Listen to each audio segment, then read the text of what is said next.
ونشهد أن سيدنا وسندنا وحبيبنا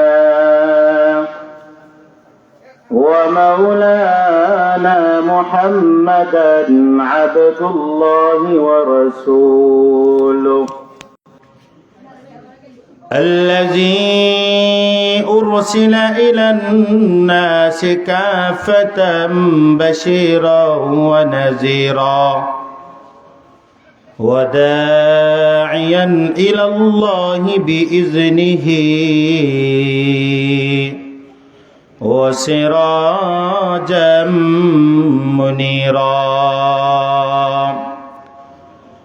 أما بعد فأعوذ بالله من الشيطان الرجيم بسم الله الرحمن الرحيم والعصر إن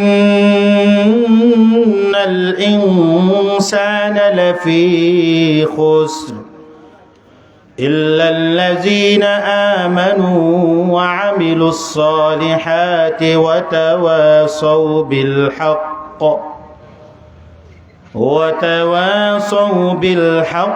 وتواصوا بالصبر صدق الله مولانا العظيم وصدق رسوله النبي الكريم ونحن على ذلك من الشاهدين والشاكرين والذاكرين والحمد لله رب العالمين صلى الله على سيدنا ومولانا محمد وعلى آله وأصحابه وسلم بلغ العلا بكماله كشف الدجى بجماله حسنت جميع خصاله صلوا عليه وآله سبحانك لا علم لنا إلا ما علمتنا إنك أنت العليم الحكيم الحمد لله অধ্যকার হিলফুল ফজুল ইসলামী সংস্থা কলমা এর উদ্যোগে আয়োজিত বার্ষিক তাফসীরুল কুরআন মাহফিলের মহামান্বিত সম্মানিত সভাপতি সাহেব,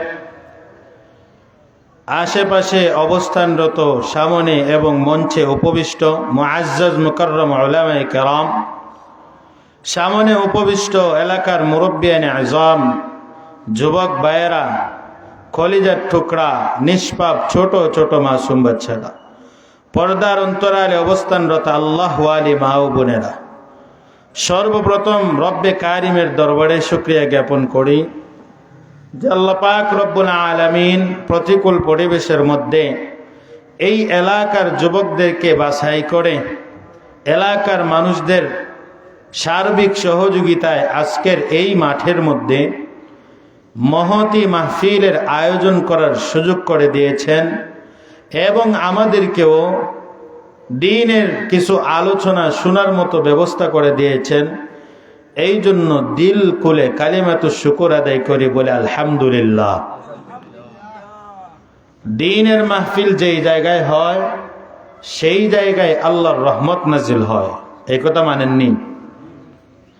রাসূল আকরাম সাল্লাল্লাহু আলাইহি ওয়াসাল্লাম ফরমান, সাহাবায়ে কেরামদেরকে বলেন, ও আমার সাহাবারা, তোমরা দুনিয়ার মধ্যে জান্নাতের বাগানগুলোতে বেশি বেশি বিচরণ করো।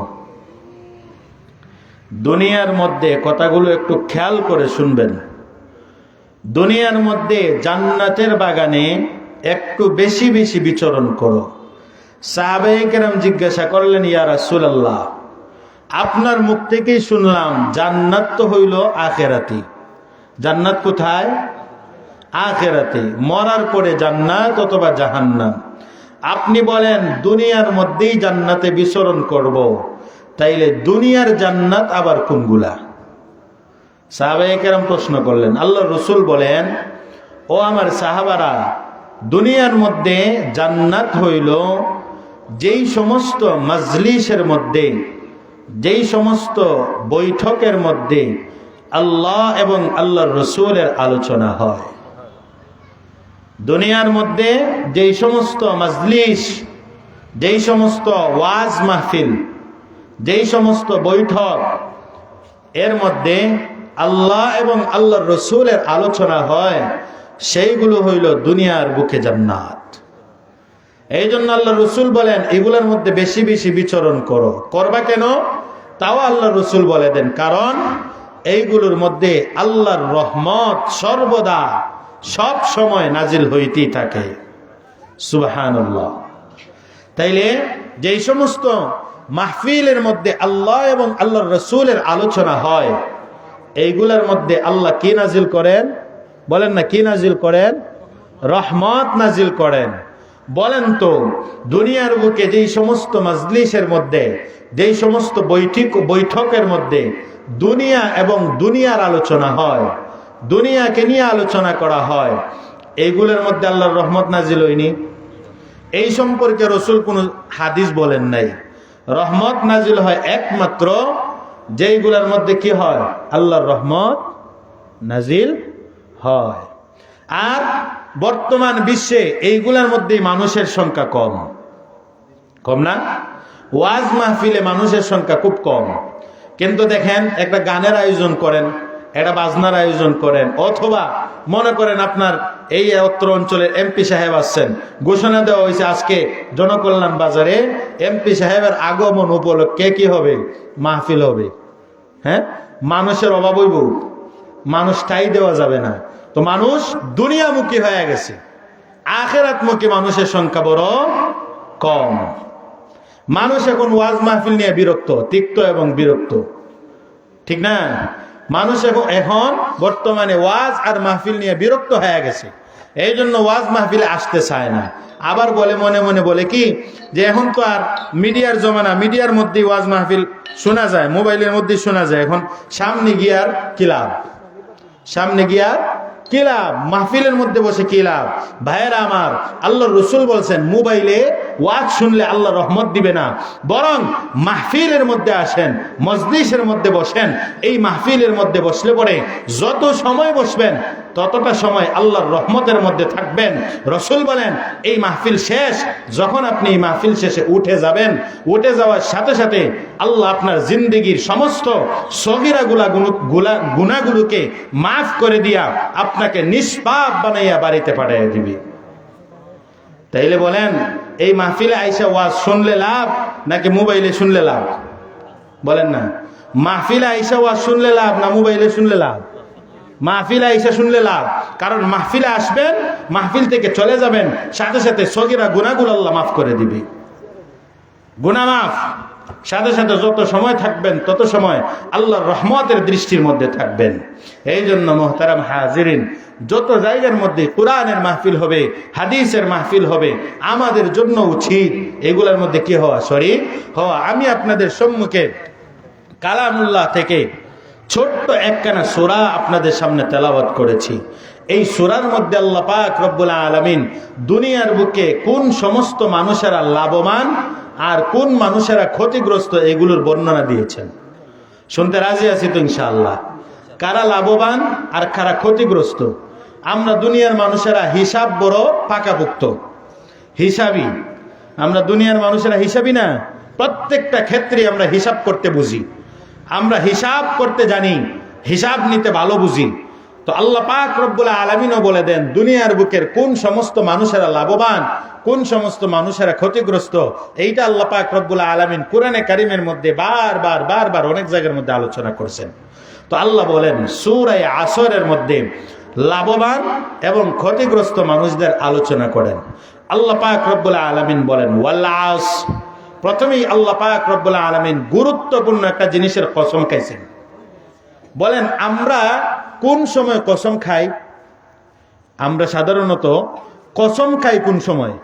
যখন কোনো একটা জিনিসকে প্রমাণ করতে চাই, বাস্তবায়ন করতে চাই, তখনই কসম খাই। ঠিক আছে না? কসম খেয়ে বলি এইটা এইভাবে হয়েছে। এই জিনিসটাকে শক্ত মজবুত করার জন্য, দলিল দেওয়ার জন্য আমরা কসম খাই। তো আল্লাহ পাক রব্বুল আলামিন কসম খায়া বলতেছেন, হে দুনিয়ার মানুষ, এরপরের যে বিষয়টা আসতেছে এটার মধ্যে কোনো কি নাই, সন্দেহ নাই, কোনো কিলকাল নাই, এটা একেবারে বাস্তব। একেবারে কি বাস্তব। আল্লাহ কসম না খাইলেও তো বাস্তব, কথা ঠিক না? আল্লাহ কসম না খাইলেও তো এটা বাস্তব। এরপর আল্লাহ কসম কেন খাইলেন? আল্লাহ কসম খাইছেন গুরুত্ব দেওয়ার জন্য, মানুষদের ভিতরে এই জিনিসের গুরুত্বটা ঢোকানোর জন্য, মানুষ বোঝার জন্য আল্লাহ তাআলা কসম খাইছেন। তাও এমন জিনিসের কসম করছেন যেটা মানুষের কাছে অনেক গুরুত্বপূর্ণ। আল্লাহ বলেন ওয়াল আস, সময়ের কসম। সময়ের কসম। সময় মানুষের কাছে গুরুত্বপূর্ণ না? কার কাছে সময় গুরুত্বপূর্ণ না এমন কোন মানুষ আছে দুনিয়াতে? সবার কাছেই তার তার প্রত্যেকের সময়টা গুরুত্বপূর্ণ। কারণ সময়কে যারা গুরুত্ব দিবে তারাই দুনিয়ার বুকে কি সফল। দুনিয়ার দিক থেকে হোক, আখিরাতের দিক থেকে হোক, যারা সময়ের গুরুত্ব দিবে তারাই দুনিয়া এবং আখিরাতে সফল হবে। ঠিক আছে না? এই জন্য আল্লাহ পাক রব্বুল আলামিন একেবারে দামি গুরুত্বপূর্ণ মানুষের জীবনের অংশ এটার কসম খাইছেন, ওয়াল আস, সময়ের কসম। এরপরে আল্লাহ পাক রব্বুল আলামিন বলেন ইন্নাল ইনসানা লাফি খুস। আল্লাহ বলেন দুনিয়ার যত মানুষ আছে সমস্ত মানুষ ক্ষতিগ্রস্ত। আল্লাহ বলতেছেন দুনিয়ার বুকে যারা আছে, যত মানুষ আছে, ইন্নাল ইনসান, যত মানুষ দুনিয়ার বুকে আছে সবাই কি বলেন? সবাই ক্ষতিগ্রস্ত, ক্ষতির মধ্যে আছে, একজনও লাভবান না। এরপরে আল্লাহ পাক রব্বুল আলামিন বলতেছেন ইল্লাল্লাযীনা আমানু ওয়া আমিলুস সালিহাত, তবে ওই সমস্ত লোকেরা ক্ষতিগ্রস্ত না। ইল্লাল্লাযীনা আমানু, এক নাম্বার ক্ষতিগ্রস্ত নয় এমন লোকের কথা আল্লাহ বলতেছেন। আল্লাযীনা আমানু, যারা ঈমান এনেছে, ঈমানদার, যারা নাকি ঈমানদার তারা ক্ষতিগ্রস্ত না, ক্ষতিগ্রস্ত মানুষের অন্তর্ভুক্ত না। দুই নম্বরের গুণের কথা আল্লাহ বলেন ইল্লাল্লাযীনা আমানু ওয়া আমিলুস সালিহাত, যারা ঈমানদার, ঈমান আনয়ন করেছে এবং ওয়া আমিলুস সালিহাত, নেক কাজ করে, যারা আমলে সালেহ করে, এরা ক্ষতিগ্রস্ত না। এরা কি না? ক্ষতিগ্রস্ত না। তিন নাম্বার আল্লাহ বলেন ওয়া তাওয়াসাউ বিল হক, যারা পরস্পরে সত্যের দাওয়াত দেয়, হকের দাওয়াত দেয়, দ্বীনের দাওয়াত দেয়, তারা ক্ষতিগ্রস্ত না। চার নম্বরে আল্লাহ বলেন ওয়া তাওয়াসাউ বিস সবর, যারা ধৈর্যের জন্য মানুষদেরকে উৎসাহিত করে, ধৈর্যের আহ্বান করে, তারা ক্ষতিগ্রস্ত না। তাইলে চার গুণের মানুষ যারা আছে তারা ক্ষতিগ্রস্ত না। কয় গুণ? চার গুণ। চার গুণওয়ালা যারা হবে, যাদের ভিতরে চারটা গুণ থাকবে, চারটি গুণ যাদের ভিতরে থাকবে, তারা দুনিয়ার বুকে ক্ষতিগ্রস্ত না। এছাড়া যারা রয়েছে সবাই দুনিয়ার বুকে ক্ষতিগ্রস্ত। আল্লাহ বলেন ইন্নাল ইনসান লাফি খুস, দুনিয়ার সমস্ত মানুষ ক্ষতিগ্রস্ত, একমাত্র চার গুণ যাদের ভিতরে আছে তারা কি না? ক্ষতিগ্রস্ত না, ক্ষতিগ্রস্ত না। এখন হিসাব করেন এই চার গুণ আমাদের ভিতরে আসেনি। একটু মনে মনে হিসাব লাগাইলে পরে দেখা যাবে আমার ভিতরে কয় গুণ আছে, এই চার গুণের মধ্যে কয় গুণ আছে। আল্লাহ পাক রব্বুল আলামিন এই জায়গার মধ্যে বলতেছেন যারা চার গুণের অধিকারী হবে তারা কোনোদিন ক্ষতিগ্রস্ত হবে না, আর যাদের ভিতরে এই চার গুণ থাকবে না তারাই ক্ষতিগ্রস্ত। দুনিয়াও বরবাদ, আখিরাতও তাদের জন্য কি বরবাদ। কথা বলেন না? কথা বুঝতেছেন না? কথা ক্লিয়ার হইতেছে না? হ্যাঁ, আল্লাহ পাক রব্বুল আলামিন বললেন চার গুণের অধিকারী। আসেন এইগুলো নিয়ে একটু আলোচনা করা দরকার। আল্লাহ পাক রব্বুল আলামিন প্রথম গুণ বললেন, এক নম্বরের গুণ কি? আপনারা বলেন, এক নম্বর গুণ কি? ঈমান। এক নম্বর গুণ কি? ঈমান। এক নম্বর গুণ, সবাই বলেন না, এক নম্বর গুণ ঈমান। ঈমান কাকে বলে? সংক্ষেপে যদি ঈমানের সংজ্ঞা দেওয়া হয়, ঈমান বলা হয় আল্লাহর প্রতি বিশ্বাস এবং রসুলের প্রতি কি বিশ্বাস। আল্লাহ তাআলার প্রতি বিশ্বাস এবং রসুলের প্রতি বিশ্বাস। এবং আল্লাহকে যদি আমরা বিশ্বাস করি, আল্লাহ তাআলার প্রত্যেকটা কথাকে বিশ্বাস করব কিনা বলেন না? এখন আল্লাহকে বিশ্বাস করলাম, আল্লাহকে মানি, কিন্তু আল্লাহর কথার প্রতি আমার বিশ্বাস নাই, আল্লাহকে মানা হইল না। রসুলকে আমি বিশ্বাস করি, কিন্তু রসুলের কথা আমি মানি না, রসুলকে বিশ্বাস করা হইল না। তাইলে আল্লাহকে যদি বিশ্বাস করি, আল্লাহর প্রত্যেকটা কথা, প্রত্যেকটা হুকুম, প্রত্যেকটা আদেশ, প্রত্যেকটা নিষেধ আমাকে মানতে হবে। কথা ঠিক না? তাইলে ঈমান। রসুলকে যদি মানি, রসুলকে যদি বিশ্বাস করি, তাইলে রসুল সাল্লাল্লাহু আলাইহি ওয়াসাল্লামের প্রত্যেকটা কথা, প্রত্যেকটা হুকুম, প্রত্যেকটা আদেশ, প্রত্যেকটা নিষেধ আমাকে কি করতে হবে? মানতেই হবে। এছাড়া আমি যদি মানি না, হুকুম মানি না, আদেশ মানি না, নিষেধ মানি না, তাইলে আল্লাহকেও বিশ্বাস করা হইল না, রসুলকেও কি করা হইল না? বিশ্বাস করা হইল না। আল্লাহ পাক রব্বুল আলামিন বলেন, যারা ঈমানদার তাদের দুনিয়ার বুকে তাদের জন্য কি নাই? কোনো চিন্তা নাই। বলেন না, যারা দুনিয়ার বুকে ঈমানদার তাদের জন্য কোনো কি নাই? চিন্তা নাই, কোনো ভয় নাই। আল্লাহ পাক রব্বুল আলামিন বলেন, ইন্নাল্লাযীনা ক্বালু রাব্বুনাল্লাহ সুম্মা ইসতাকামু ফালা খাউফুন আলাইহিম ওয়ালা হুম ইয়াহজানুন।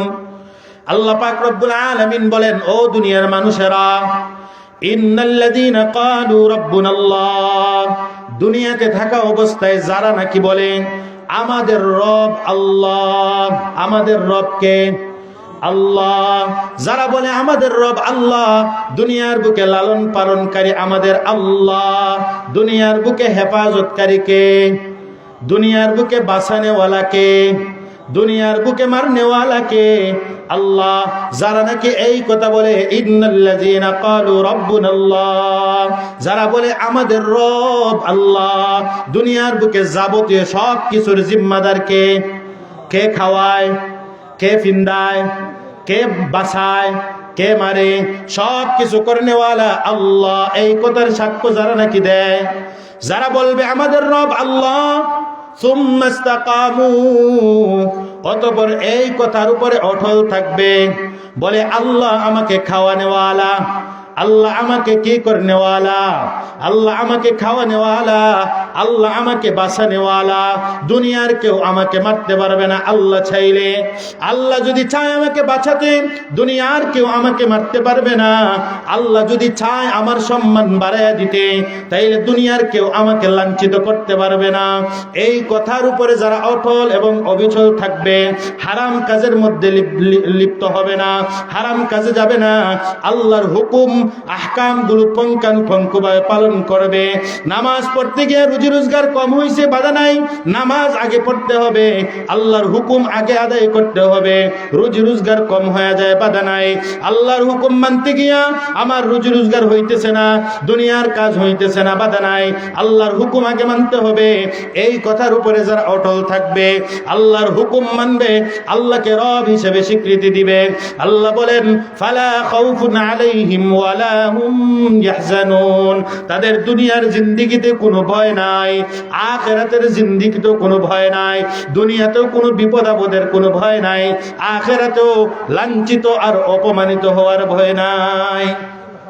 আল্লাহ পাক রব্বুল আলামিন বলেন, যারা দুনিয়ার বুকে আমাকে স্বীকৃতি দিবে, আমাকে রব হিসেবে মানবে, এরপরে এই কথার উপরে অটল এবং অবিচল থাকবে, তাদের দুনিয়ার বুকেও কোনো চিন্তা নাই, আখিরাতের বুকেও তাদের কোনো কি নাই? চিন্তা নাই। তাইলে আল্লাহ পাক রব্বুল আলামিন বলতেছেন, যারা নাকি ঈমানদার তারা হইল কি? সফল কাম। ভুলে গেছেন কথা? যারা ঈমানদার তারা কামিয়াব, যারা ঈমানদার তারা সফল, ক্ষতিগ্রস্ত না, তারা লাভবান। এক নম্বরের গুণ বলছিলাম, কথা ঠিক না? এক নম্বরের গুণ কারা? কাদের? এক নম্বরের গুণ তাদের হবে যারা দুনিয়ার বুকেও লাভবান, আখিরাতের বুকেও লাভবান। সেই গুণটার নাম কি? ঈমান। সেই গুণ নাম কি? ঈমান। আল্লাহকে মানছি, আল্লাহ খাওয়ানেওয়ালা, হিন্দানেওয়ালা, আল্লাহর হুকুম আগে মানবো, দুনিয়ার যাবতীয় কাজ পরে করব। কথা ঠিক না? এই কথার উপরেই যারা অটল এবং অবিচল থাকবে, আদা মানলাম আর আদা মানলাম না, তারা কি না? লাভবান হইতে পারবে না। আল্লাহকে মানি, কিন্তু কাজের বেলায় কাজ আগে, নামাজের বেলায় নামাজ পড়ে, আছে না নাই? বলেন না? কাজের বেলায় কাজ আগে, নামাজের বেলায় নামাজ আগে তাদের সম্পর্কে আল্লাহ বলেন যারা আমাকে আদা মানে আর আদা মানে না তাদের কথা আল্লাহ বলেন মান কানা ইউরিদুল আজিলাতা আজ্জালনা লাহু ফিহা মা নাশা লিমান নুরিদু সুম্মা জাআলনাহা। আল্লাহ পাক রব্বুল আলামিন বলেন দুনিয়ার বুকে নাকি যারা দুনিয়াকে পাইয়া আমার কাছে শুধু দুনিয়া তালাশ করে আখিরাতকে পিছনে তুইয়া আখিরাতকে পিছনে ফেলে দেয় দুনিয়াকে তালাশ করে দুনিয়াকে কামনা করে আল্লাহ বলেন মান কানা ইউরিদুল আজিলা যারা দুনিয়া তালাশ করবে দুনিয়া কামাই করার জন্য দুনিয়ার দিকে অগ্রসর হবে আল্লাহ বলেন তাদেরকে দুনিয়ার বুকেই দাবিত করে দেওয়া হবে তবে দুনিয়া ততটুকুই দেওয়া হবে আমি আল্লাহ যতটুকু তাদেরকে দুনিয়া দিতে চাই ততটুকুই আমি আল্লাহ তাদেরকে দুনিয়া দিয়ে দিব পরবর্তী তাদের পরিণাম কি হবে আল্লাহ পাক রব্বুল আলামিন বলেন তাদেরকে পরবর্তীতে আখিরাতের দিনে আখিরাতের ময়দানে আমি আল্লাহ যখন হাসরের ময়দানে তাদেরকে দাঁড় করাইয়া দিব দাঁড় করানোর পরে আমি আল্লাহ তাদের ব্যাপারে ঘোষণা দিয়ে দিব তাদেরকে যেন জাহান্নামের মধ্যে লাঞ্ছিত আর বঞ্চিত করে নিক্ষেপ করে দেওয়া হয়। আল্লাহ বলেন যারা আমাকে আদা মানে আর আদা মানে না বলে আল্লাহকে বিশ্বাস করি খাওয়ানেওয়ালা আল্লাহ আর আমার হুকুমকে পিছনে ফেলে দেয় আর দুনিয়াকে অগ্রসর দুনিয়াকে প্রাধান্য দেয় তাদেরকে আমি আল্লাহ দুনিয়া ততটুকুই দিব যতটুকু আমি আল্লাহ চাই এরপরে তাদেরকে আখিরাতের ময়দানে কিয়ামতের দিনে তাদেরকে লাঞ্ছিত করে জাহান্নামের মধ্যে নিক্ষেপ করে দিব। আল্লাহ পাক রব্বুল আলামিন এরপরে বলেন যারা দুনিয়াকে প্রাধান্য দেয় না আখিরাতকে প্রাধান্য দেয় কাজের বেলায় নামাজকে আগে বলে কাজকে পরে বলে তাদের অবস্থা কি আল্লাহ বলেন ওয়ামান আরাদাল আখিরাতা ওয়া সাআলাহা সা'য়াহা ওয়া হুয়া মুমিনুন ফাউলাইকা কানা সা'য়ুহুম মাশকুরা। আল্লাহ বলেন দুনিয়ার বুকে যারা আখিরাতকে প্রাধান্য দেয় দুনিয়ার কাজের মধ্যে লিপ্ত কিন্তু নামাজের সময় হইলে নামাজকে আগে প্রাধান্য দেয় নামাজ আগে পড়ার জন্য চলে যায় কাজকে পিছনে ফেলে দেয় আল্লাহ বলেন ওয়ামান আরাদাল আখিরাতা যারা আখিরাতকে কামনা করে আখিরাতকে কামনা চায় আখিরাতের ইচ্ছা করে আখিরাতে লাভবান হতে চায় ওয়া হুয়া সা'য়াহা এমত অবস্থায় সে আখিরাতের জন্য চেষ্টা করে ওয়া হুয়া মুমিনুন এমত অবস্থায় সে মুমিন এমত অবস্থায় সে কি মুমিন মুমিন ব্যক্তি আখিরাত কামনা করে আখিরাতকে কামনা করার পরে আখিরাতের জন্য চেষ্টা করে আল্লাহর হুকুম আহকাম পুঙ্খানুপুঙ্খভাবে মানে আল্লাহ বলেন তাদের ব্যাপারে কি হুকুম তাদের পরিণাম কি হবে ওয়ামান আরাদাল আখিরাতা ওয়া সা'লাহা সা'য়াহা ওয়া হুয়া মুমিনুন ফাউলাইকা কানা সা'য়ুহুম মাশকুরা। আল্লাহ বলেন তাদের চেষ্টাটা কতই না প্রশংসনীয় তাদের এই চেষ্টা তাদের এই কামনা তাদের এই ইচ্ছা কতই না প্রশংসনীয় আল্লাহ বলেন তাদের এই চেষ্টার কারণে তাদের এই ইচ্ছার কারণে কিয়ামতের দিনে আমি আল্লাহ তাদেরকে সবচেয়ে উঁচু মর্তবা সবচেয়ে উঁচু স্থান সম্মানিত স্থান জান্নাতের মধ্যে সম্মানী হিসাবে সম্মানিত ভাবে তাদেরকে আমি আল্লাহ জান্নাতের মধ্যে প্রবেশ করাবো। আল্লাহ পাক রব্বুল আলামিন তাদেরকে সম্মান দিয়া তাদেরকে জান্নাতের মধ্যে পাঠিয়ে দিবেন। তাইলে মুহতারাম হাজিরিন ঈমান কাকে বলে ঈমান বলা হয় আল্লাহকে মানার সাথে সাথে আল্লাহর প্রত্যেকটা হুকুম আহকামকে পঙ্খানুপুঙ্খভাবে কি করতে হবে পালন করতে হবে বলেন না পালন করতে হবে। সাহাবায়ে কেরামের অবস্থা কেমন ছিল আল্লাহ পাক রব্বুল আলামিন তাদের ব্যাপারে কোরআনে কারীমের মধ্যে কয়েক জায়গায় তাদের আলোচনা করেছেন কিভাবে আল্লাহ পাক রব্বুল আলামিন বলেন এক নম্বরে বলতেছেন আল্লাহ পাক রব্বুল আলামিন বলেন মুহাম্মাদুর রাসূলুল্লাহ ওয়াল্লাযীনা মাআহু আশিদ্দাউ আলাল কুফফার রুহামাউ বাইনাহুম তারাহুম রুকআন সুজদান ইয়াবতাগুনা ফাদলাম মিনাল্লাহি ওয়া রিদওয়ানা। আল্লাহ বলেন মুহাম্মাদুর রাসূলুল্লাহ মুহাম্মদ হলেন আল্লাহর রাসূল। মুহাম্মদ কে বলেন না মুহাম্মদ কে আল্লাহর রাসূল। এরপরে আল্লাহ বলেন ওয়াল্লাযীনা মাআহু আশিদ্দা মুহাম্মদের সাথে যারা আছে মুহাম্মদের সাথে যারা রয়েছে তাদের গুনাহগুণ আল্লাহ বলেন আশিদ্দা ওয়া আলাল কুফফার তারা কাফেরদের ব্যাপারে বড়ই কঠিন কাফেরদের ব্যাপারে বড়ই কি কঠিন কাফেরদের ব্যাপারে বড়ই কঠোর ছিলেন। কাফেররা কোনোভাবে মুসলমানদেরকে গালি দিয়া ইসলামকে গালি দিয়া ইসলামকে নিয়ে কটাক্ষ করিয়া আল্লাহকে নিয়ে বিদ্রুপ করিয়া রসুলকে গালি দিয়া সাহাবায়ে কেরামদের সামনে দিকে যাইতে পারতো না। রসুলকে গালি দিবে, আল্লাহকে নিয়ে কথা বলবে, ইসলামকে নিয়ে কথা বলবে, শরীরে এক বিন্দু রক্ত থাকা পর্যন্ত এটা বরদাস্ত করা যাবে না। এই হলো সাহাবায়ে কেরামের অবস্থা। আল্লাহ বলতেছেন ওয়াল্লাযীনা মাআহু আশিদ্দাউ আলাল কুফফার, সাহাবায়ে কেরাম যারা ছিলেন তারা কাফিরদের ব্যাপারে বড়ই কঠোর ছিলেন, কাফিরদের ব্যাপারে বড়ই শক্ত অবস্থানে ছিলেন। রুহামাউ বাইনাহুম, এবং তারা পরস্পরে বড় সুহৃদ ছিলেন, হৃদয়বান ছিলেন, দয়ালু ছিলেন, দয়ার্দ্র ছিলেন, পরস্পরের প্রতি বড় দয়ালু ছিলেন, একজন আরেকজনের প্রতি কি সহমর্মী ছিলেন। সাহাবায়ে কেরাম একজন আরেকজন অর্থাৎ এক মুসলমান আরেক মুসলমানের প্রতি কি ছিলেন? সহমর্মী ছিলেন। আল্লাহ তাদের গুণ বলতেছেন, ভালো করে শুনেন, আমাদের না, সাহাবায়ে কেরামের গুণ বলতেছেন। ওয়াল্লাযীনা মাআহু আশিদ্দাউ আলাল কুফফার রুহামাউ বাইনাহুম তারাহুম রুকআন সুজদা, তাদেরকে আপনি যখনই দেখবেন হয়তো তারা রুকুর মধ্যে আছে, নয়তো তারা সিজদার মধ্যে আছে। যখনই তাদেরকে দেখবেন, তারাহুম, আপনি যখন তাদেরকে দেখবেন তখনই হয়তো তারা সিজদার মধ্যে, নয়তো তারা কোথায়? রুকুর মধ্যে। এর মানে কি আল্লাহ এখানে বলতে চাইতেছেন সাহাবায়ে কেরামকে দেখলেই পরে মনে হবে তারা যেমন নামাজে দাঁড়িয়ে আছেন। সুবহানাল্লাহ কইতেন না? তারারে দেখলেই মনে হবে তারা নামাজে দাঁড়িয়ে আছেন, হয়তো রুকু নয়তো সিজদার মধ্যে দাঁড়িয়ে আছেন। তারাহুম রুকআন সুজদান ইয়াবতাগুনা ফাদলাম মিনাল্লাহি ওয়া রিদওয়ানা, তাদের অবস্থা এমন কেন? তাদেরকে দেখলেই মনে হয় হয়তো রুকুতে নয়তো সিজদাতে। এই অবস্থা কেন তাদের? ইয়াবতাগুনা ফাদলাম মিনাল্লাহি ওয়া রিদওয়ানা, সর্বদা আল্লাহ তাআলার সন্তুষ্টি এবং আল্লাহ তাআলার অনুগ্রহ তালাশের মধ্যে থাকতেন। সর্বদা আল্লাহর অনুগ্রহ এবং রেজামন্দি তালাশের মধ্যেই থাকতেন। এই জন্য তাদেরকে দেখলেই মনে হতো তারা যেমন নামাজে, তারা যেমন রুকুতে নয়তো সিজদার মধ্যে আছেন। যালিকা মাসালুহুম ফিত তাওরাতি ওয়া মাসালুহুম ফিল ইনজিল, আল্লাহ পাক রব্বুল আলামিন বলেন যেইভাবে আমি আল্লাহ মুহাম্মদুর রাসূলুল্লাহর অবস্থার বর্ণনা, তার অবয়বের কথা, তার অবস্থার কথা তাওরাত এবং ইনজিলের মধ্যে আলোচনা করেছি, ঠিক তেমনি ভাবে সাহাবায়ে কেরামদের অবস্থাটাও আমি আল্লাহ তাওরাত এবং ইনজিলের মধ্যে আলোচনা করেছি। তাদের এই কথাগুলো তাওরাত এবং ইনজিলের মধ্যে আসিল।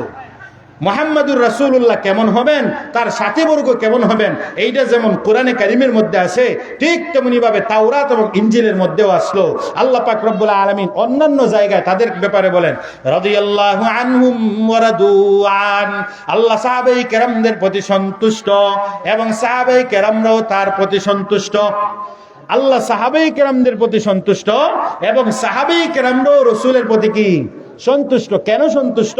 কারণ এক নম্বরের গুণ, তাদের ঈমানটা ছিল বড় মজবুত। তাদের ঈমান ছিল কি? বড় মজবুত। বলেন না, ঈমান ছিল বড় মজবুত। কেন? কিভাবে মজবুত ছিল? ওই যে আমি আগে বললাম, আল্লাহর কথা বললো, আল্লাহকে মানি বললো, কিন্তু আল্লাহর হুকুম পরে, দুনিয়ার কাজ আগে, নিজের স্বার্থ আগে, আল্লাহর হুকুম পরে। এইটা হইল আমাদের অবস্থা। আর সাহাবায়ে কেরামের অবস্থা ছিল যে কোনো অবস্থায়, যে কোনো মুহূর্তে আল্লাহর বিধান আগে, আমার নিজের স্বার্থ পরে। সাহাবায়ে কেরামদের অবস্থা ছিল আল্লাহর হুকুম আগে আর আমার নিজের অবস্থা কি পরে। একটা ঘটনা আপনাদের সামনে বইলা দে। ঘটনাটা কি? আল্লাহ রাসূল সাল্লাল্লাহু আলাইহি ওয়াসাল্লামের ইসলামের দাওয়াত দেওয়ার প্রাথমিক জমানায় সাহাবায়ে কেরাম এবং রাসূল সাল্লাল্লাহু আলাইহি ওয়াসাল্লামের অবস্থা ছিল বড়ই কঠিন অবস্থা। অর্থাৎ অভাব অনটনের মধ্যে দিন যাইত, অভাব অনটনের মধ্যে দিন যাইত। অনেক সাহাবায়ে কেরাম এমন অবস্থা ছিল কয়েকদিন পর্যন্ত, এক সপ্তাহ 2 সপ্তাহ পর্যন্ত না খেয়ে থাকতেন। এমন অবস্থা আমাদের কোনোদিন হইছে? হ্যাঁ, কোনোদিন হয়েছে যে একদিন অনাহারে ছিলাম, একদিন খাইতে পারি নাই? কিন্তু সাহাবায়ে কেরামের অবস্থা এমন ছিল, 1 সপ্তাহ চলে গেছে, 2 সপ্তাহ চলে গেছে, সাহাবায়ে কেরামের ঘরের চুলার মধ্যে আগুন জ্বলে নাই। মানে ঘরের মধ্যে কোনো খাবারের ব্যবস্থা নাই, ঘরের মধ্যে কি নাই? খাবারের ব্যবস্থা নাই। এমনকি স্বয়ং রাসূল করিম সাল্লাল্লাহু আলাইহি ওয়াসাল্লামের অবস্থাটাও এমন, ঘরের মধ্যে খাবার দাবারের ব্যবস্থা নাই, খাবারের কি নাই? কোনো ব্যবস্থা নাই। তখন এক সাহাবী গিয়া রাসূলের দরবারে বলতেছেন, ইয়া রাসূলুল্লাহ, আপনার কাছে কোনো কিছু থাকলে আমাকে দেন, ঘরের মধ্যে বিবি বাচ্চা খাওয়ানোর জন্য কোনো জিনিস নাই, কোনো খাবারের ব্যবস্থা নাই, আপনার কাছে কিছু থাকলে আমাকে দেন। এক সাহাবী রাসূলের কাছে গিয়ে সওয়াল করছেন। তখন আল্লাহ রাসূল সাল্লাল্লাহু আলাইহি ওয়াসাল্লাম ওই সাহাবীকে বললেন, আমার ঘরেও তোমাকে দেওয়ার মতো কোনো এমন কোনো জিনিস নাই যেটা দিয়া তোমার ঘরের মধ্যে আমি প্রয়োজন মিটাইয়া দিব। এর মানে হইল তোমার ঘরে যেমন নাই আমার ঘরেও নাই, আমার ঘরেও কি নাই, খাবারের ব্যবস্থা নাই। তবে আমি তোমাকে একটা পথ বলে দিব, যেই পথের মাধ্যমে তুমি তোমার ঘরের মধ্যে খাবারের ব্যবস্থা করতে পারবা। সুবহানাল্লাহ কোন? আল্লাহ রাসূল বলতেছেন আমি একটা পথ বলে দিব, যেই পথের মাধ্যমে তুমি তোমার ঘরের মধ্যে তোমার পরিবার পরিজনের আহারের ব্যবস্থা করতে পারবা। তখন ওই সাহাবী বলতেছেন, ইয়া রাসূলুল্লাহ বলে দেন। মনে করেন আপনি একজন অভাবী, গিয়ে আরেকজনের কাছে সাহায্য চাইছেন, ওই ব্যক্তি আপনাকে সাহায্য করলো না, তখন ওই ব্যক্তি আপনাকে বলে দিল, আমি একজনকে জানি যার কাছে গেলে তুমি কি করবা না, খালি হাতে ফিরবা না। তখন আপনি কি তার কাছ থেকে না শুনে চলে আসবেন? না শুনে চলে আসবেন না, তাকে জোরাজুরি করবেন, বলেন তার নাম, তাড়াতাড়ি তাড়াতাড়ি বলেন তার নামটা কি, তার কাছে পিরাপিরি করা শুরু করে দিবেন। তো ওই সাহাবী ক্ষুধার যন্ত্রণায়, অভাবের যন্ত্রণায় বলতেছেন, উৎসুক হইয়া আল্লাহ রাসূলকে বলতেছেন, ইয়া রাসূলুল্লাহ তাড়াতাড়ি বলেন কোন পথে গেলে পরে আমার পরিবার পরিজনের পেটের খিদা নিবারণ করতে পারবো, এই পথটা আমাকে বলে দেন। তখন আল্লাহ রাসূল বলতেছেন, ও আমার সাহাবী, দেখো আমার ঘরে খাবারের কোনো ব্যবস্থা নাই, আমার কাছে কোনো জিনিস নাই, আর বর্তমানে সাহাবায়ে কেরামদের অবস্থাটাও বড় কঠিন, কেউ যে তোমাকে সাহায্য করবে তারও কোনো কে নাই, উপায় নাই। তবে একটা পথ খোলা আছে, যেই পথ যদি সঠিকভাবে ব্যবহার করতে পারো তাইলে হয়তো তোমার এই প্রয়োজন মিটে যাবে। সাহাবী বলতেছেন, ইয়া রাসূলুল্লাহ সেই পথটা কি? আল্লাহ রাসূল বলতেছেন, আমার সাহাবী ভালো করে অজু করো, অজু কইরা 2 রাকাত নামাজ পড়ো, সালাতুল হাজত নামে নামাজ পড়া আল্লাহর কাছে চাও। যিনি সবাইকে আহার করান, যিনি সবার প্রয়োজন মিটাইয়া দেন, আল্লাহর কাছে চাইলে পরে হয়তো আল্লাহ পাক রব্বুল আলামিন তোমার এই চাওয়াকে কবুল করে তোমার প্রয়োজনগুলো মিটাইয়া দিতে পারেন। কার কাছে চাওয়ার জন্য বলছেন? আল্লাহর কাছে। আল্লাহর কাছে কোনো কিছুর কমতি আছে? আল্লাহকে কোনোদিন অভাবে পড়ছেন? বলেন না, আল্লাহ কোনোদিন অভাবে পড়ছেননি। হ্যাঁ, সাহাবায়ে কেরামের জমানায় আল্লাহ অভাবে পড়েন নাই, আমাদের জমানায় মনে হয় আল্লাহ অভাবে পড়ে গেছেন। কথা বলেন না, আমাদের সময় মনে হয় আল্লাহ অভাবে পড়ে গেছেন। যদি নামাজ পড়ি, কাজ কাম না করি, ক্ষেত কামানে না যায়, হয়তো অনাহারে অভাব নটিনে মইরা যাইব, আছে না নাই? আমাদের অবস্থা দিকে তো এমনটাই মনে হয় যে নামাজ না পড়া, যদি কাজ কাম না করি, নামাজ পড়া যদি কাজ কাম করতে না পারি, হয়তো আমার রুজি রোজগার কম হবে, আর আমি সহ আমার পরিবার পরিজন অনাহারে থাকতে হবে। মনে হয় আল্লাহ অভাবের মধ্যে পড়ে গেছেন। যে আল্লাহ সাহাবায়ে কেরামের যুগে ছিলেন, এই আল্লাহ এখন নাই? বলেন না নাই? আছেন, অবশ্যই আছেন। তো আল্লাহ রাসূল সাল্লাল্লাহু আলাইহি ওয়াসাল্লাম ওই সাহাবীকে বলার সাথে সাথে সাহাবারা এমন ছিলেন, রাসূলের কথাকে, প্রত্যেকটা কথাকে, সামান্য থেকে সামান্য কথাকে তারা তাদের জীবন দিয়ে হলেও বিশ্বাস করতেন। রাসূলের কথাকে তাদের জীবন দিয়ে হইলেও কি করতেন?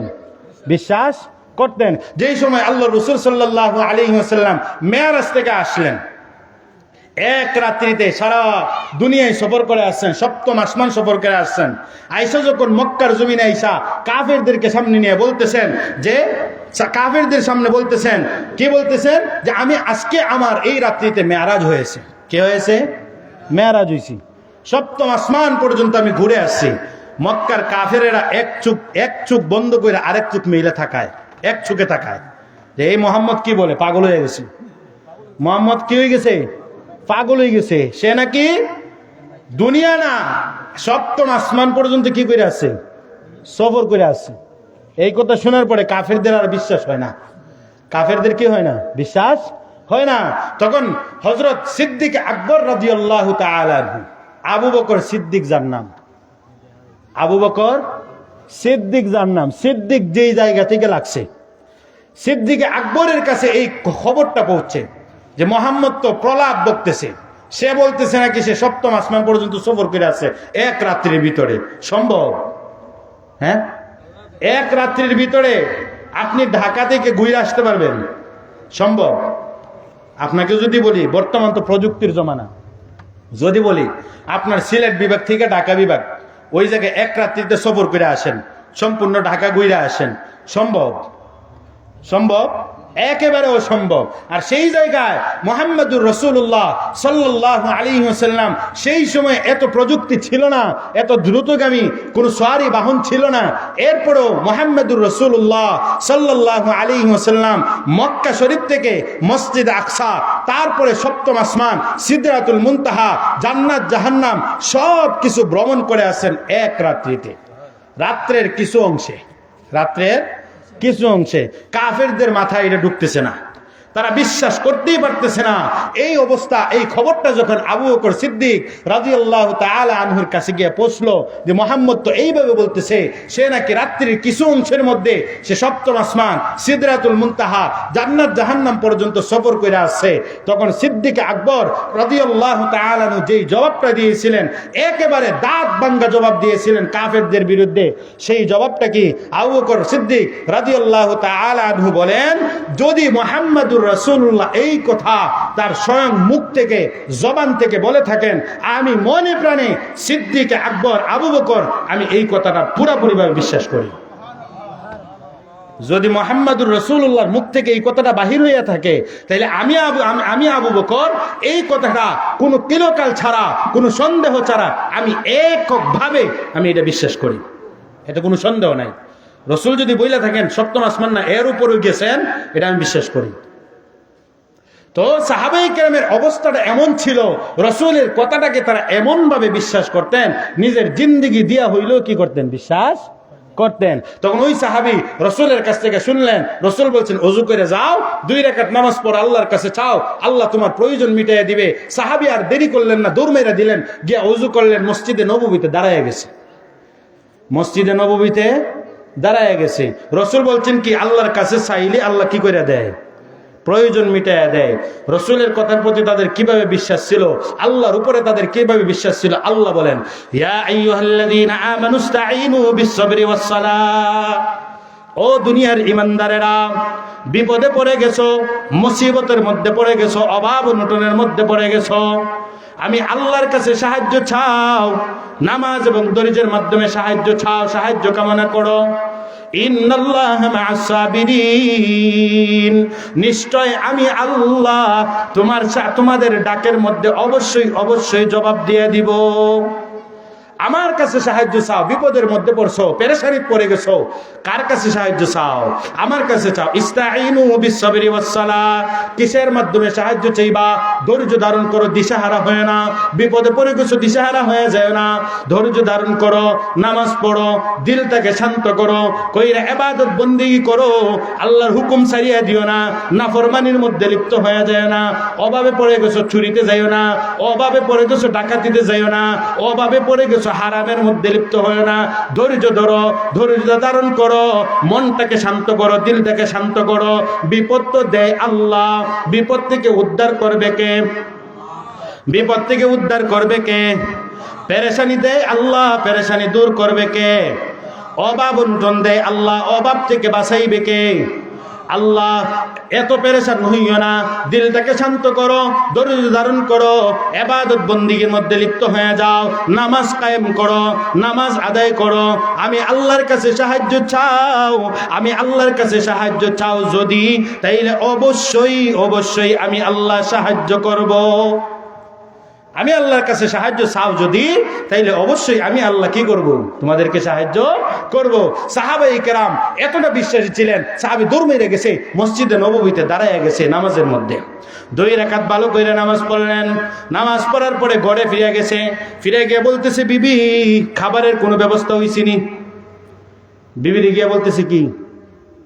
বলেন না, খাবারের কোনো ব্যবস্থা হইছিনি। কেন এই কথা বললেন? কারণ তিনি যেই মজুর দিয়ে আসছেন, শ্রম দিয়ে আসছেন, মজুরি পাওয়ার দরকার না? বলেন না, কাজ করে যে আসছেন, এটার বিনিময় পাওয়ার দরকার না? এই জন্য বিবি গিয়ে বলতেছেন, বিবি খাবারের কোনো ব্যবস্থা হয়েছিনি। বিবি বলতেছেন, খাবারের কি ব্যবস্থা হইতো? আপনি তো কিছু নিয়ে আসেন নাই, আপনি তো কিছু নিয়েই আসেন নাই, তাহলে খাবারের ব্যবস্থা কই থেকে হইব? তখন উনি আবার গেছে দৌড়াইয়া মসজিদে নববীতে। মসজিদে নববীতে গিয়া আবার 2 রাকাত ভালো কইরা 2 রাকাত নামাজ পড়ছে। সালাতুল হাজতের নিয়তে। এরপরে নামাজ শেষে দুই হাত উঠাইয়া আল্লাহর দরবারে চক্ষুর পানি ফেলে দিয়া কান্নাকাটি করতেছে, আল্লাহ অভাব অনটন দূর করে দাও, প্রয়োজন মিটাইয়া দাও। ঘরে খাবার দাবারের কোনো ব্যবস্থা নাই, বিবি বাচ্চারা আহাজারি করতেছে, খাবারের ব্যবস্থা করে দাও। দোয়া শেষ করে যখন বাড়িতে গেছেন, গিয়া বলতেছেন, বিবি খাবারের কোনো ব্যবস্থা হইছে নি? বিবি বলতেছেন, না না, খাবারের কোনো ব্যবস্থা হয় নাই। এরপরে ওই সাহাবী ওনার বিবিকে বললেন, ও বিবি, ভালো করে ওযু করো, 2 রাকাত নামাজ পড়ো সালাতুল হাজত, এরপরে আল্লাহর কাছে চাও, আমিও যাই মসজিদে গিয়ে নামাজ পড়ে আসি। সাহাবী দৌড় মেরে গেলেন মসজিদে গিয়ে, আবার নামাজে দাঁড়ায় গেছে। ওইদিকে বিবিও ঘরের মধ্যে নামাজে দাঁড়ায় গেছে। নামাজ শেষ করে যখন হাত আল্লাহর দরবারে উঠাইয়া দিছে, বিবিও যখন আল্লাহর দরবারে হাত উঠাইয়া দিছে, চোখের পানি ফেলাইয়া আল্লাহর কাছে সাহায্য চায়, আল্লাহ অভাব অনটন দূর করে দাও, বিপদ থেকে রক্ষা করে দাও। এইভাবে যখন আল্লাহর কাছে কান্নাকাটি করে চাইতেছে, তখন বিবি থাকায় দেখে ঘরের মধ্যে যে আটা পিসার জন্য ছাক্কি ছিল, এই ছাক্কিটা অটোমেটিক ঘুরতেছে, আর এর ভিতর থেকে আটার খামির বাহির হইতেছে। গায়েবী ভাবে আটার খামির কি হইতেছে? বাহির হইতেছে। এই জন্য মোহতারাম হাজিরিন, ঈমান যার ভালো, সে আল্লাহর কাছ থেকে সরাসরি ছায়া নিতে পারে। যার ঈমানটা মজবুত, তারা সরাসরি আল্লাহর কাছ থেকে ছায়া নিতে পারে। আর আমরার ঈমান মজবুত, আমরা নামাজ পড়ি না, আছে না নাই? আমরার ঈমান মজবুতের কারণে আমাদের নামাজ লাগে না। আর সাহাবায়ে কেরাম ঈমানের মজবুতের কারণে সরাসরি আল্লাহর কাছ থেকে ছায়া নিছে। এই হইল সাহাবীওয়ালা ঈমান। এই জন্য আল্লাহ রাসূল সাল্লাল্লাহু আলাইহি ওয়াসাল্লাম ফরমান, আল্লাহ বলেন সাহাবায়ে কেরামদের মতো ঈমানদার হও। সাহাবায়ে কেরামদের মতো কি হও? ঈমানদার হও। মুখে রাখলাম এক কথা, অন্তরের মধ্যে আরেক কথা। মুখে বললাম আল্লাহ খাওয়ানেওয়ালা, আবার মনে মনে বলি যদি কাজ না করি তাহলে কে খাওয়াইব? আছে না নাই? বলেন না? আপনার কলমার মানুষরা মনে হয় এটা বলেন না, ঠিক আছে, কিন্তু অন্য এলাকার মানুষরা বলে, মনে মনে বলে, মুখে বলে আল্লাহ খাওয়ানেওয়ালা, মনে মনে বলে যদি কাজ না করি তাইলে খাইমু কি? খেত না করলে যদি ঘরে ধান না উঠে তাইলে আমার চলবে কি করে? চালায় কে? বলেন না, চালায় কে? আল্লাহ। এই জন্য বলেন ইন্নাল্লাযীনা ক্বালু রাব্বুনাল্লাহ, যারা বলে আমার রব আল্লাহ, রব্বুন শব্দের অর্থ হইল লালন পালনকারী। যারা বিশ্বাস করে আমার লালন পালনকারী আল্লাহ, যারা বিশ্বাস করে আমাকে পালনেওয়ালা আল্লাহ, যারা বিশ্বাস করে আমার জিম্মাদারি আল্লাহ, আমার জিম্মাদার আল্লাহ, এই কথার প্রতি যারা বিশ্বাস করবে, আল্লাহ বলেন লা খাউফুন আলাইহিম ওয়ালা হুম ইয়াহজানুন, তাদের কোনো চিন্তাও নাই, তাদের কোনো ভয় নাই।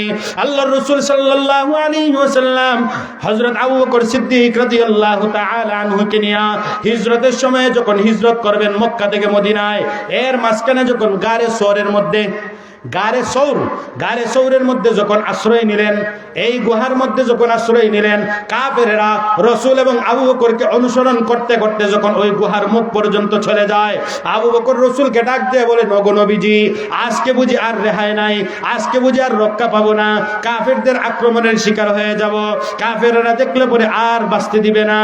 আল্লাহর রাসূল বলেন লা তাহজান ইন্নাল্লাহা মা'ানা, চিন্তা করিও না, ভয় করিও না, আল্লাহ আমাদের সাথে আছেন।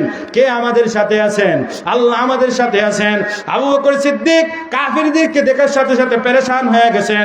এখন কাফিররা না জানি আক্রমণ করে বসবে, বাঁচার কোনো উপায় নাই, আর রক্ষা পাওয়া যাবে না। কিন্তু রাসূল যখন বললেন লা তাহজান ইন্নাল্লাহা মা'ানা, চিন্তা করো না, আল্লাহ আমাদের সাথে আছেন, কোনো ভয় নাই। আল্লাহ যদি সাথে থাকেন, কোনো কাফের, কোনো বেঈমান আমাদের কোনো ক্ষতি করতে পারবে না। এই কথা শোনার সাথে সাথে আবু বকর সিদ্দিক বলেন আমার দিলটা নরম হয়ে গেছে, আমার দিলটা শান্ত হয়ে গেছে। কাফেররা এই গারে সোর গুহার মুখ পর্যন্ত আইসাও আমাদেরকে ঈমানওয়ালা হতে হবে, সাহাবায়ে কেরামদের মতো ঈমান, মজবুতের ঈমান রাখতে হবে। যেই কথা মুখে বলবো সেই কথা অন্তরের মধ্যেও রাখতে হবে। যদি রাখতে পারি, আল্লাহ বলেন ইন্নাল্লাযীনা আমানু ওয়া আমিলুস সালিহাত উলাইকা হুম খায়রুল বারিয়া, যারা নাকি আল্লাহর প্রতি ঈমান, কেরামদের মতো ঈমান রাখতে পারলে অবশ্যই আল্লাহ পাক রব্বুল আলামিন আমাদেরকেও দামি বানায়া দিবেন। এই জন্য 1 নাম্বার গুণ কি বলছিলাম? ঈমান। 1 নাম্বার গুণ কি? ঈমান। মজবুতের ঈমান রাখতে হবে। মুখে শুধু ঈমান মজবুত, কিন্তু নামাজ নাই, রোজা নাই, হ্যাঁ, ইবাদত বন্দেগী নাই, এইগুলো যদি করি না, আর মুখে মুখে বলি আমি ঈমানদার, আমি মুমিন, আমি মুসলমান, তাইলে কোনো কাজে আসবে? বলেন না, কোনো কাজে আসবে না। মরণের কথা কি বলা যায়? বলা যায়। আপনি কখন মরবেন বলতে পারবেন? বলা যাবে না, মরণের গ্যারান্টি আছে। এখন এই মাহফিল থেকে উইটা যাবেন তার গ্যারান্টি আছে? নাই, কেউ দিতে পারবে না। অনেক অনেক যুবক শক্ত তাগড়া অনেক মানুষ মারা যাইতেছে না? হ্যাঁ, এই এলাকার মধ্যে চোখে দেখতেছেন না? অনেক যুবক, অনেক শক্ত থাগড়া মানুষ, জোয়ান মানুষ, শক্তিশালী মানুষও কি করতেছে? মৃত্যুবরণ করতেছে। তাইলে মরণের কোনো গ্যারান্টি আছে ভাই? বলেন না, মরণের কোনো গ্যারান্টি আছে? এই কথাটা আমি প্রায় সময় বলি, মরণের কোনো গ্যারান্টি নাই। আর কি কোন দিনের জন্য অপেক্ষা করি, আর কিসের জন্য এত অবহেলা করি? নামাজ পড়তেছি না, আমার ইমানকে মজবুত করতেছি না, আমি আমার আমল ঠিক করতেছি না, আর কোন দিনের জন্য অপেক্ষা করি? আমি বৃদ্ধ হব, দাড়ি পাকবে, দাড়ি সাদা হবে, চুল সাদা হবে, এটার কোনো গ্যারান্টি আছে? নাই। হয়তো আমার কালকে আমার মৃত্যুর সময় হয়ে গেছে, কালকে আমি মরে যাব, হয়তো কিছুক্ষণ পরে আমি মারা যেতে পারি। তাইলে বলেন, আমার এই জিন্দিগি নিয়ে, এই জিন্দিগির আমল নিয়ে আমি কোন মুখে আল্লাহর সামনে দাঁড়াবো? আমি কোন মুখে আল্লাহর সামনে দাঁড়াবো? জবাব দেওয়ার কোন উপায় আছে? রাস্তা আছে? জবাব দিতে পারুম? জবাব দেওয়া যাবে না। আমার এই আমল নিয়ে আল্লাহর সামনে দাঁড়ায় জবাব দেওয়া যাবে না। এই জন্য ভাই, মনে মনে নিয়ত করি, মনে মনে মনকে বুঝাই, ওয়াদা করে নিই, আজ থেকেই, এখন থেকেই আমার আমলটাকে শুধরায় নিব। জিন্দিগিতে আর কোনোদিন 5 ওয়াক্ত নামাজ কাজা করব না, 5 ওয়াক্ত নামাজ ছাড়বো না, কোনো ইবাদত বন্দেগী ছাড়বো না, হারাম কাজে যাব না, হারামে লিপ্ত হব না, অন্যায়ের দিকে যাব না, সদা সর্বদা ন্যায়ের সাথে থাকবো, হকের সাথে থাকবো। কে কে রাজি আছে ইনশাআল্লাহ? 2 হাত উঠাইয়া দেখায়। আল্লাহ পাক রব্বুল আলামিন আমাদের সকলকে এই মাহফিলের উসিলা করে আজকের জন্য কবুল করে নিক। আল্লাহ পাক রব্বুল আলামিন এই মাহফিলের উসিলা করে যারা এই মাহফিলের পিছনে সহযোগিতা করেছেন, শ্রম দিয়েছেন, তাদের সবাইকে এই মাহফিলকে নাজাতের উসিলা বানায় দেখ। সবাই বলে আমিন। ওয়া আখিরু দাওয়ানা আলহামদুলিল্লাহি রাব্বিল আলামিন।